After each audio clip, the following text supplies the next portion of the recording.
Joint family. रोशनी, अब तेरी शादी की उम्र हो चुकी है, सब तेरे लिए लड़का देख रहे हैं और तू है कि 8-9 बजे बिस्तर से उठ रही है। मम्मी, क्या आप भी सुबह सुबह ज्ञान दे रही हो? सोने तो दो कम से कम। क्या करें, अब तेरी हरकतें ही ऐसी हैं। चल अब बिस्तर छोड़ और मेरे साथ खाना बनाना सीख। ना, मैं नहीं बना रही खाना वाना। आप प्लीज जाइए ना यहाँ से। रोशनी की बातों से निराश होकर निशा वहाँ से चली जाती है। निशा, तुम रोशनी को घर का कामकाज क्यों नहीं सिखाती? अगर यही हाल रहा फिर तो 2 दिन में उसके ससुराल वाले उसे यहाँ छोड़कर चल देंगे। मैं तो बहुत कोशिश करती हूँ उसे घर की जिम्मेदारियां सिखाने की, लेकिन वो मेरी सुने तब ना। आप तो जानते ही हैं ना कि वो कितनी जिद्दी है। हमें निशा के लिए एक ऐसा लड़का ढूंढना होगा जिसका भरा पूरा परिवार हो, सास ससुर से लेकर जेठ जिठानी देवर ननद सब हो। यहाँ ना सही, लेकिन शादी के बाद उसे वहाँ अपनी जिम्मेदारियों का एहसास जरूर होगा। कुछ दिनों के बाद रोशनी का परिवार उसके लिए लड़का देखना शुरू कर देता है और एक दिन चिराग नाम का लड़का रोशनी को देखने अपने परिवार के साथ उसके घर पहुंच जाता है।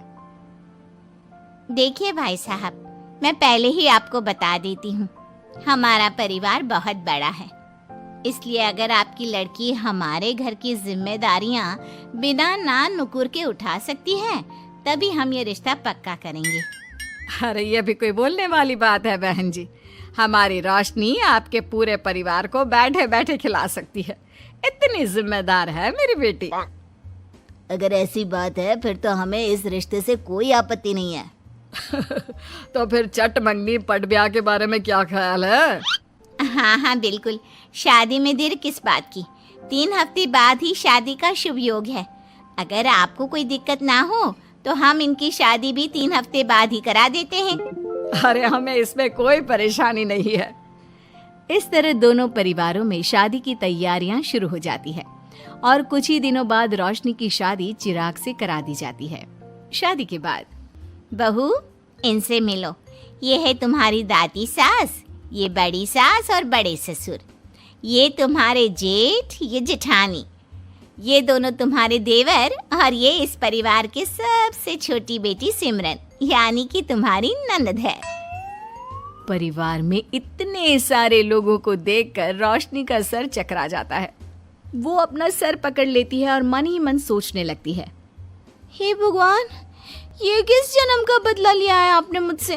मैंने क्या बिगाड़ा था आपका जो आपने मुझे ऐसा परिवार दिया?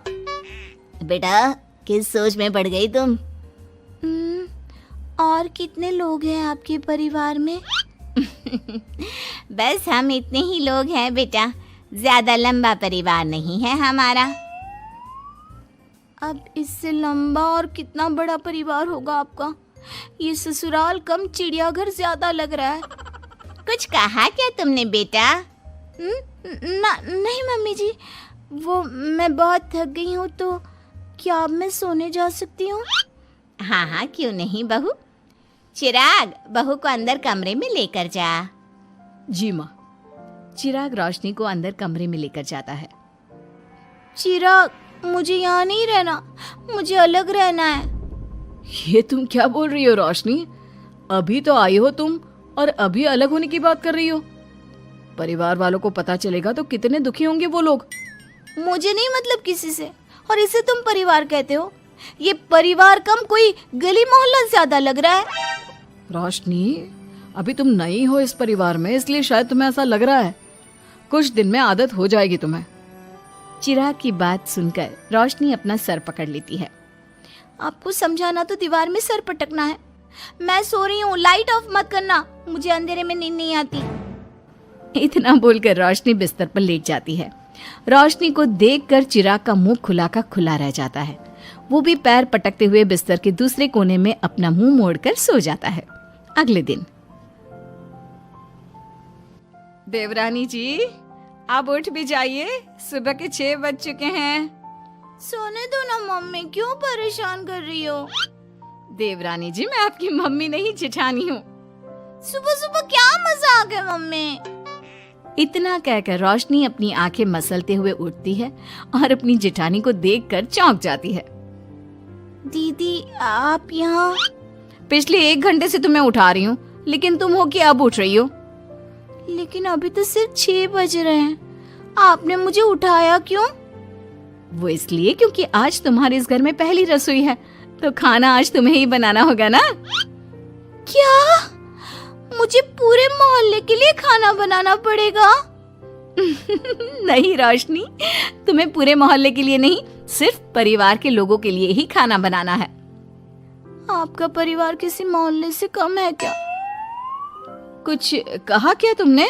हाँ नहीं दीदी, आप चलिए, मैं अभी फ्रेश होकर आती हूँ।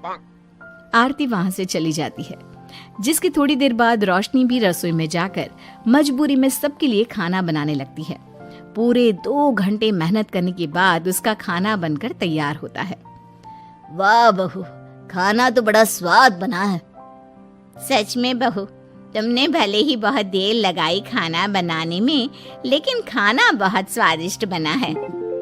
आपके हाथों में तो जादू है देवरानी जी।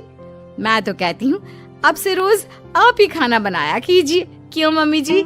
हाँ हाँ बेटा, बिल्कुल ठीक कहा तुमने। रोशनी, आज से रोज तुम ही खाना बनाना। ये सुनकर रोशनी चौंक जाती है। खाना खाने के बाद सभी लोग रोशनी को शगुन का नेक देते हैं और फिर अपने अपने रूम में चले जाते हैं। क्या यार रोशनी, इतना टेस्टी खाना बनाना जरूरी था क्या? अब फंस गई ना तू।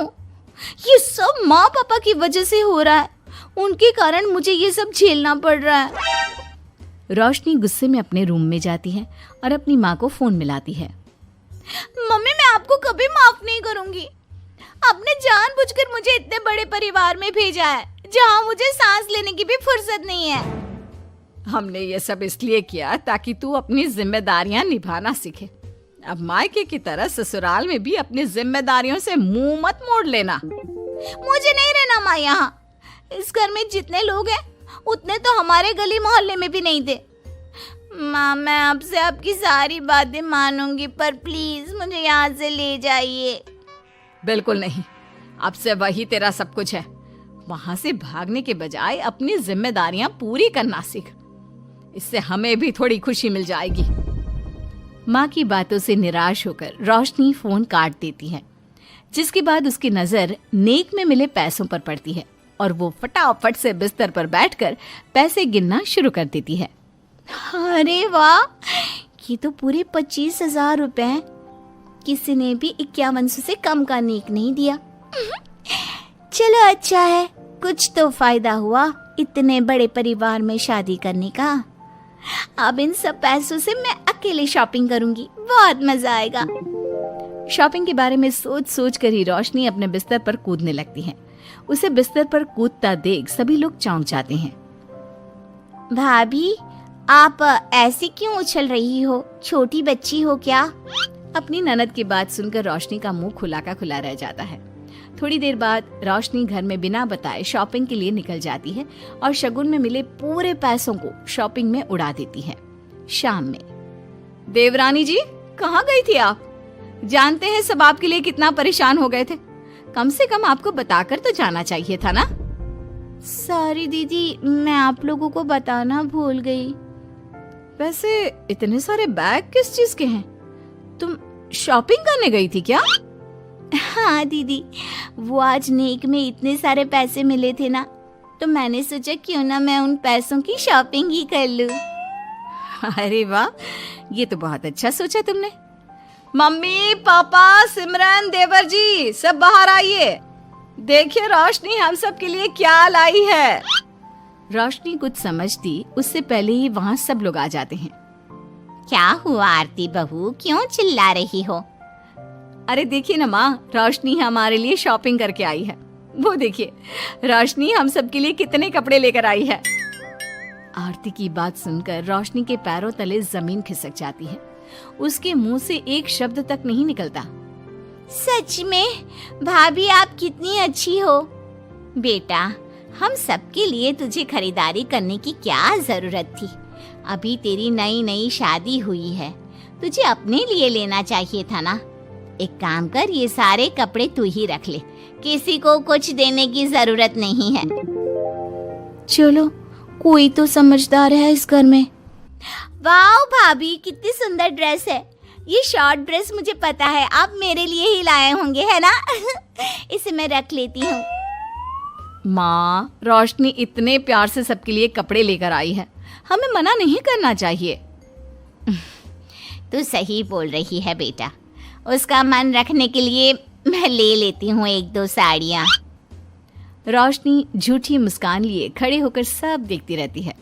देखते ही देखते उसके लाए सारे कपड़े घर वाले आपस में बांट लेते हैं और अब सिर्फ एक रुमाल को छोड़कर उसके पास कुछ नहीं बचता। अब ये रुमाल भी क्यों छोड़ा, इसे भी ले ही लेते। इतने में ही सिमरन रोशनी को आवाज देती है। भाभी, वो गलती से रुमाल रह गया है, क्या वो मुझे मिल सकता है? रोशनी वो रुमाल भी सिमरन को दे देती है। इतनी मेहनत से मैंने ये सब कुछ लिया था, लेकिन इन लोगों से मेरी खुशी बर्दाश्त नहीं हुई, कुछ भी नहीं छोड़ा। थोड़ी देर बाद रोशनी का पति भी वहां आ जाता है। मैंने सुना है आज तुमने सभी के लिए खरीदारी की है, तुम मेरे लिए कुछ लेकर नहीं आई? बस फिर क्या था, इतना सुनते ही रोशनी का पारा हाई हो जाता है और वो चिराग को घूरने लगती है जिससे चिराग डर के मारे वहां से खिसक जाता है। हाय रे, फूटी किस्मत मेरी, जो ये जॉइंट फैमिली मेरे मत्थे चढ़ी।